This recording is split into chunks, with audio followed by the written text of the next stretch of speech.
So, you're tired of losing some of your lures and you're thinking about getting some water shoes or maybe even some waders. Well, you may already have some water shoes and you just don't know it. So let's talk about it. Be right back.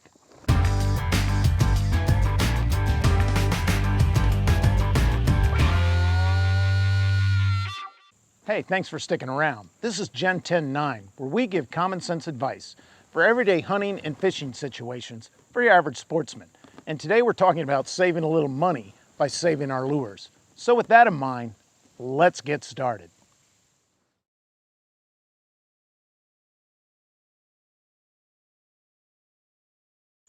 So before I go any further, let me just first say, no $7 lure is worth your life.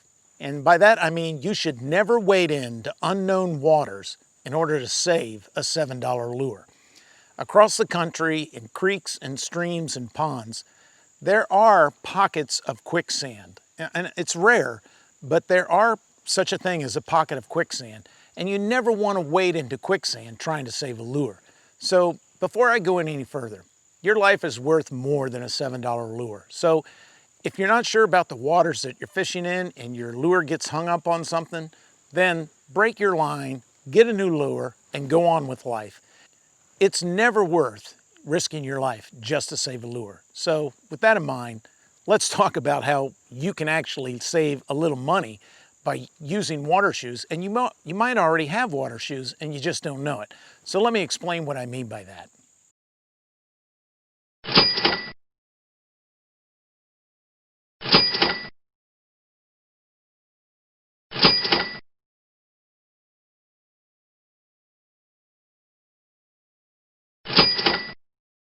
So about 4 years ago, I used to go fishing in the creeks and the streams around here, and I used to use my trout waders and my trout shoes.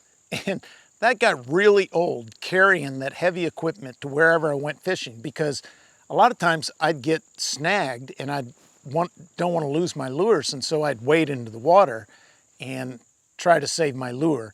And actually, that was probably a little more dangerous than it needed to be, because if you get caught in a rapid and you fall in the water, your trout waders can actually be a hindrance. And so I realized I'm not going to continue wearing my trout waders in order to fish in these streams and ponds and rivers. So, but then again, occasionally I'd get a lure stuck somewhere and I would be thinking, you know, I'm tired of losing money, losing these lures because I'm too afraid to get in the water. And so one day I just got tired of it and I went and rescued my lure. And then later on I came home and put my shoes away and I discovered I actually had water shoes and didn't know it. And here's what I mean. So here were my yard working shoes, and these used to be my regular casual shoes that I used to walk around with. So these are Asics, and they're pretty quality. They're pretty quality shoes. And so the day I was fishing, I got a lure caught. I was wearing these shoes, and I said, "What the heck? I'm going to go get my lure, and that way I'll save a little money." Well, when I got home, I took these Asics out and I laid them out on the sun on my driveway, and they dried out that day. And I realized I had water shoes and I could save a lot more lures if I just took the time when I got home to dry these out. And now I have to retire these shoes because, as you can see, the shoe top is separating from the shoe bottom, or the treads. And I used these shoes, I think, for 3 years. I used these shoes for 3 years, and I bet I saved $50 in lures each year. And so I discovered I had water shoes, and they were pretty good water shoes. Now, some of the water shoes you see on the internet and on the big box retailers, they're just glorified sandals. And I don't want to be wading in the water, especially the rivers and the creeks I fish in, because there's a lot of debris, broken glass and mufflers and things like that. And I don't want to be wearing sandals and then all of a sudden, you know, jam my foot into an old muffler or an old exhaust pipe or an old refrigerator grill, and there I've put 20 stitches into my foot and I got a huge medical bill. I want my feet covered, and these do a nice job of covering my entire feet. Now, if you have a pair of quality running shoes and you're retiring them to yard work, in other words, they're too dirty for you to wear casually, you could use them as water shoes, but they got to be quality shoes. Like I said, these are Asics, and the nice thing about them is running shoes are made to last. I mean, they're durable. You can't be running or exercising in these shoes and them not last. They are made to last and take a lot of punishment. And they will take a lot of water punishment. So the one way you can ensure that you get more life out of these water shoes, if you do 2 or 3 things to make sure they last longer. And these are the things you need to do. So first, you have to make sure you're using mesh shoes. This doesn't really work with leather shoes because leather retains moisture, takes a long time to dry out, and they rot quicker. So, I mean, you could use leather shoes, but they're just not gonna last as long as mesh shoes. The second thing is you need to get rid of the inserts. These are the inserts on these Asics. They're just made to make your feet feel comfortable. Well, when you're in a creek or standing in a river, you don't need these inserts. And worse yet, the inserts retain water and you need your shoes to dry out quickly. So get rid of the inserts. And then third and lastly, when you finish your day fishing and you come home, you need to take your shoes out and either set them out on the back porch or by the garage on the pavement and set them upside down so gravity will cause the water to drain down and not collect in the bottom of the shoe. So those are the 3 things you really need to do, and make sure you don't leave them in your truck bed, because you'll drive shopping and it'll rain, it'll get wet again.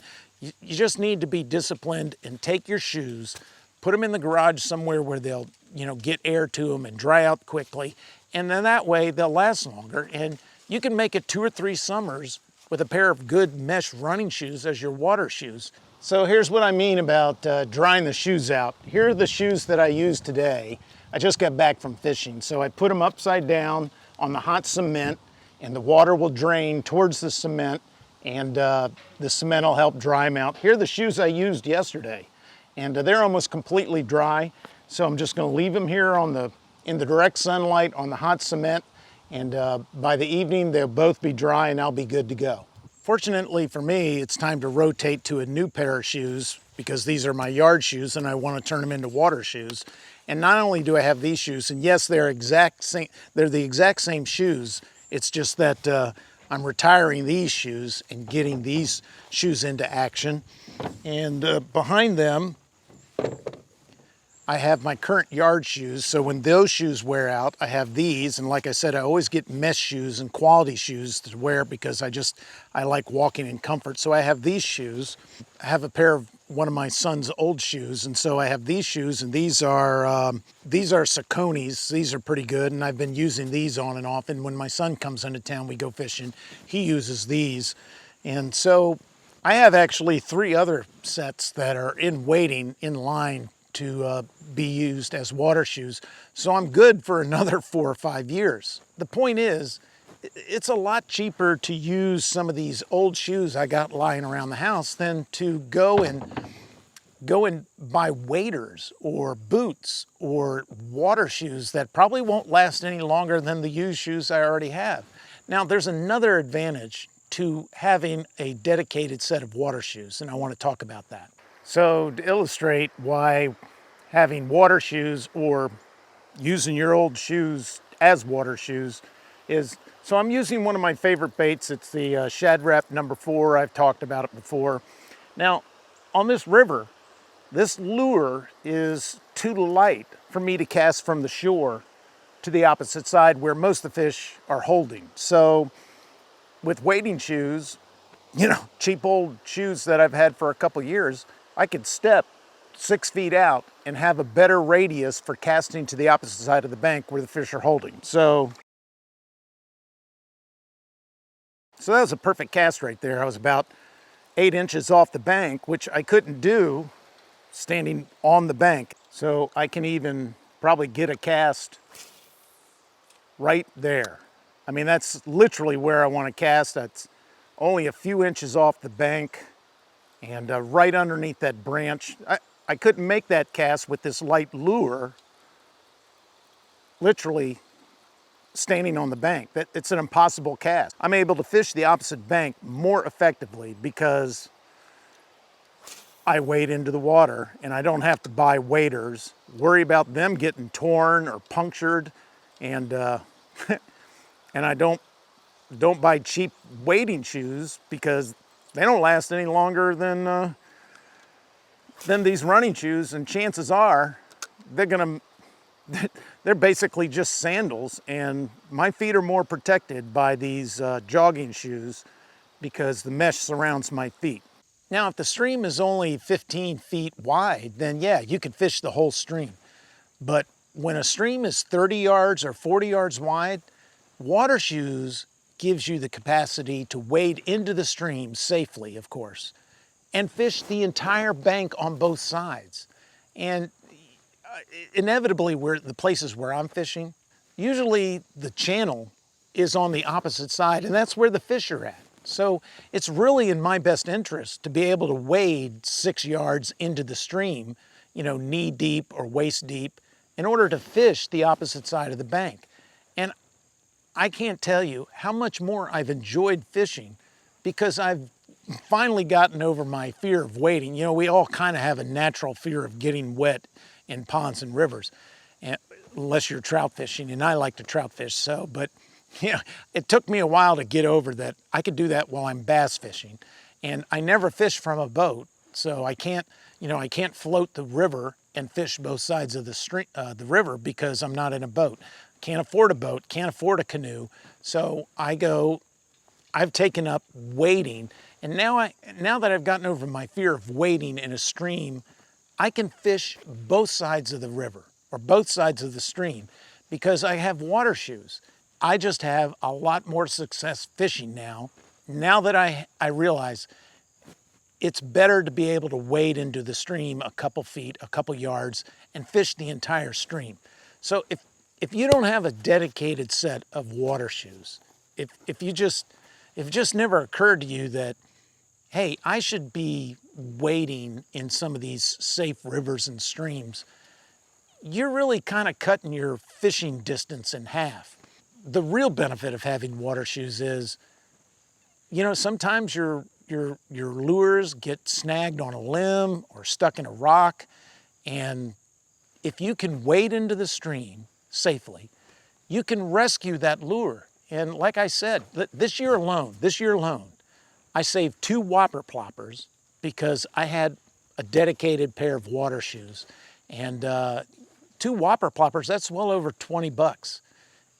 You know, so, you know, you really should consider, hey, do I have a pair of old mesh shoes or polyester shoes lying around that I can turn into dedicated water shoes?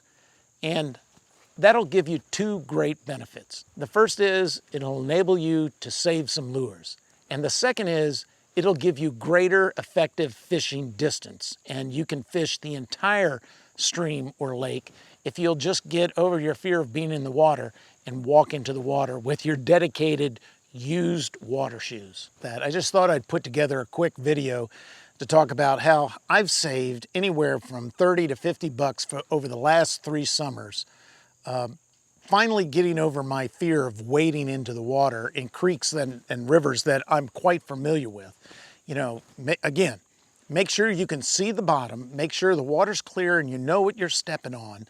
Don't wade into dark, muddy water. It's just not worth it. But the rivers and the streams that I'm fishing in, they're pretty clear. And I can see the rocks and I can see what I'm stepping on. And I've rescued anywhere from 30 to 50 bucks each summer because I have a dedicated set of water shoes. So in the immortal words of Forrest Gump, that's all I have to say about that. Do yourself a favor and get out a pair of old running shoes that are made of polyester and turn them into a dedicated set of water shoes. If you do that, then you'll be able to rescue some of your lures. And better yet, you'll enjoy your fishing more because you're able to fish more water than if you're just standing on a bank. Hey, this is Gen 10.9. If you found the video helpful, then consider hitting like and subscribing. May the Lord put a lunker on the end of your line. Thanks for watching. and God bless.